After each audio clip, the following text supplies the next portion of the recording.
के तेहरान में धमाके की खबर है। मिलिट्री बेस के नजदीक विस्फोट से मचे हड़कंप की तस्वीर। पहाड़ी इलाके से धुआं उठता दिखा। स्थानीय लोगों ने वीडियो पोस्ट किया।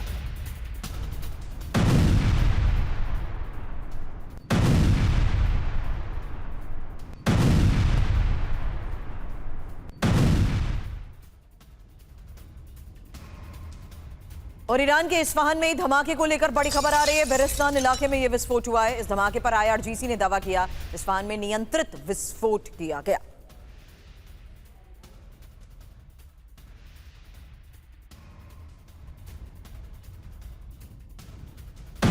के खिलाफ सबसे बड़े हमले की चेतावनी। अमेरिका पर भूकंप जैसी कार्रवाई होगी। ईरानी कार्रवाई से वॉशिंगटन कांपेगा। ईरानी सुप्रीम नेशनल सिक्योरिटी काउंसिल के सेक्रेटरी मोहसिन रेजाई की यह धमकी है क्या? भूकंप से कांपेगा अमेरिका। अमेरिका पर भूकंप जैसी कार्रवाई। ईरानी कार्रवाई से वॉशिंगटन कांपेगा।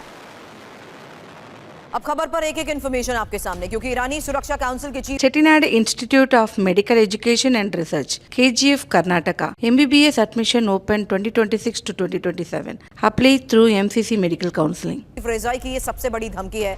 ईरान भूकंप जैसी जोरदार कार्रवाई से जवाब देगा। अमेरिका ने गलती की तो भूकंप जैसी सैन्य कार्रवाई होगी। आज का ईरान युद्ध से पहले वाला ईरान नहीं है।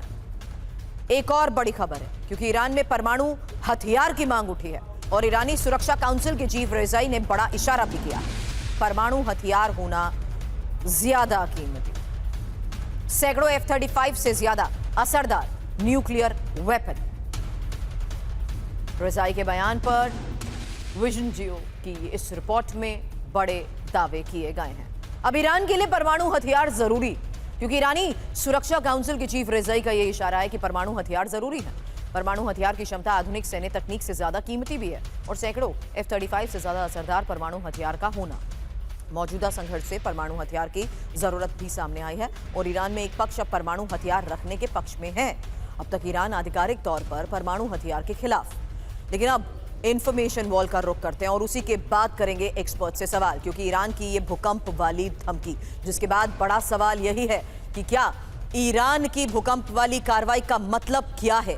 सवाल ये कि क्या ईरान के न्यूक्लियर हमले की चेतावनी दे दी है, और सवाल ये भी कि कैसे और ईरान ने परमाणु हथियार तैयार कर लिए हैं। सुधाकर सर, सबसे पहला सवाल आप ही से कर रही हूं। यह जानना जरूरी है कि क्या ईरान में लगातार आ रहे भूकंप का इससे कोई कनेक्शन है? ये चार बड़े सवाल। भूकंप वाली कार्रवाई का मतलब क्या है सर?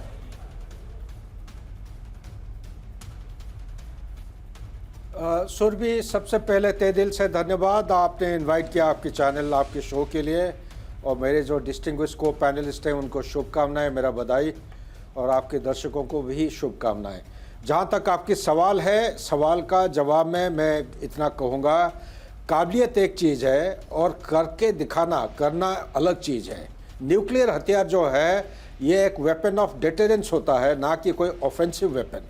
अगर आप समय के बिंदु को आप ज्वाइन करेंगे, 2015 से लेके 12 दिन की जो लड़ाई पिछले साल समाप्त हुई थी जून के महीने में, तब तक इंटरनेशनल एटॉमिक एनर्जी एजेंसी का कहीं ना कहीं इंट्रूसिव सर्वेलेंस रखा गया था इनके न्यूक्लियर हरकत के ऊपर। लेकिन जून के बाद, जून 2025 के बाद ईरान ने विड्रॉ किया है और तब से इंटरनेशनल एटॉमिक एनर्जी एजेंसी का जो देखरेख था, सर्वेलेंस था, या मॉनिटरिंग या इंस्पेक्शन की जो उनको एंटाइटलमेंट था, वो नहीं है।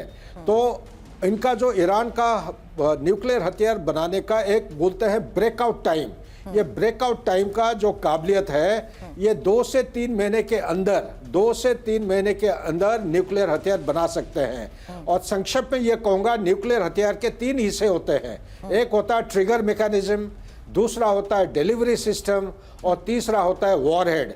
इनके पास कोई भी देश इस किस्म का ट्रिगर मैकेनिज्म होना कोई मुश्किल नहीं है, इनके पास पहले से था। दूसरा, जो डिलीवरी मैकेनिज्म में बैलिस्टिक मिसाइल और क्रूज मिसाइल उनके पास ऑलरेडी है। और तीसरा है जो न्यूक्लियर वॉरहेड, ये भी कोई बड़ी चीज़ नहीं है। सिर्फ आता है सवाल, क्या वो U-238 को U-235 जो परसेंटेज ऑफ एनरिचमेंट है 60% से ऊपर हम कह रहे थे, मेरे रिसर्च के मुताबिक इनके पास 87.7% एनरिच ऑलरेडी है। तो Okay. 87.7 लिटिल बॉय जो ड्रॉप किया गया था हिरोशिमा में 1945 को, इसका एनरिचमेंट 86.6% था। तो उससे 1% ज्यादा है ईरान के पास। अगर आप देखेंगे मेरे अंदाज के मुताबिक ये काबिलियत इनके पास जरूर है, लेकिन करेंगे या नहीं करेंगे ये बड़ा स्ट्रेटेजिक डिसीजन लेना पड़ेगा। ये पूरा विश्व के लिए बहुत बड़ा चुनौती हो सकता है। अगर सुधाकर सर, आपने जो फैक्ट्स बताए उसी आधार पर अगला सवाल जीजे सिंह सर आपसे कर रही हूँ। सिंह सर, तो ये बात तो साफ है, यानी अमेरिका जो कहता आया है वो सही, इजराइल का जो डर है वो सही कि ईरान परमाणु हथियार का इस्तेमाल कर सकता है, इसलिए उसे रोकना जरूरी है। दूसरा मेरा सवाल यह है, अगर इसी टाइम को बाय करते हुए ईरान इस लेवल तक पहुंच चुका है कि वो न्यूक्लियर वेपन्स और न्यूक्लियर हथियार, न्यूक्लियर क्षमता के बिल्कुल पीक पर पहुंच चुका है, तो फिर किस आधार पर अमेरिका ये दावा करता है कि हमने उसकी क्षमता को खत्म कर दिया है, हमने उसके प्लान्स को नुकसान पहुंचाकर उसे 10 साल पीछे कर दिया है?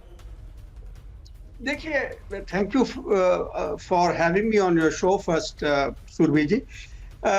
मैं ये कहूंगा कि ये जो स्टेटमेंट आई है उनके सिक्योरिटी काउंसिल चीफ रोजाई से, पहली बात तो यह है कि ये थोड़ी मुझे लग रही कि इंटेलिजेंस रिलेटेड है। उनकी जो क्षमता है फायर करने की न्यूक्लियर वेपन, उसके अंदर कुछ ताकत हो सकती है कि उनके पास आई है। उनको एक बनाया जो है न्यूक्लियर वेपन मिल गया है चाइना से, जहां रशिया से, बिकॉज इनके वो सहयोगी हैं।